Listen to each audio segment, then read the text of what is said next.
कांग्रेस की नीतियाँ, कांग्रेस का इतिहास, कांग्रेस के नेताओं की जो काम करने की विधि, मैं समझता हूँ वो जनता के बीच में जाए। और आज के जो ये असंतुलित सा वातावरण हो गया है, जो मैं समझता हूँ हमारे न देश के लिए और न ही प्रदेश की प्रगति के लिए सहायक होगा। इसलिए ज़रूरी है कि इस प्रकार का जो प्रचार चल रहा है और जिस चुनाव का मैं समझता हूँ जो अंत भी होगा वो यही होना चाहिए कि हम हमारे जो कैंडिडेट हैं श्री संजय अवस्थी जी, उनको भारी मतों से जिताएं।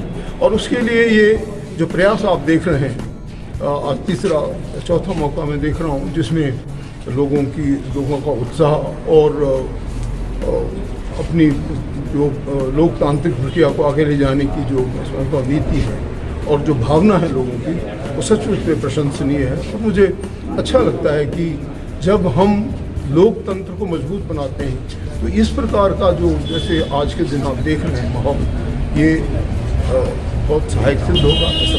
एक अर्की हो चाहे हमारे जो चारों स्थान हो, मुद्दा लगभग एक सा ही है और वह विकास का।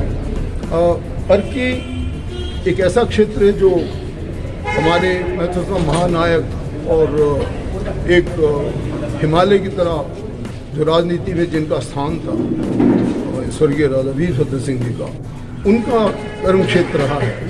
और यहाँ उन्होंने, आप हैरान होंगे कि अपने सेवा काल में 4 कॉलेज और 3 ITI दिए हैं। और मैं स्वयं देखा, मैं ऑक्सफोर्ड विश्वविद्यालय को स्वयं देखा है और मेरा मानना है कि जो मैंने माइल 16 पे या जहाँ भी ये कॉलेज जो बने हैं, इनका निर्माण हुआ है, ये उन विश्वविद्यालयों से कहीं कम नहीं है जो वहाँ के कैम्ब्रिज या दूसरे विश्वविद्यालय हैं। तो इतनी प्रगति के बाद और बहुत से असंख्य विकास कार्यों की जो गति जहाँ थी वो सबके लिए देखा जा सकता है।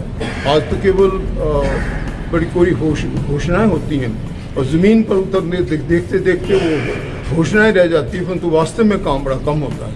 तो इतना जो यहाँ अथाह विकास हुआ है अर्की क्षेत्र में विशेषकर, मैं समझता हूँ अपने में एक अनुकरणीय उदाहरण भी है और विकास की यात्रा में एक बहुत बड़ा मील का पत्थर साबित होगा।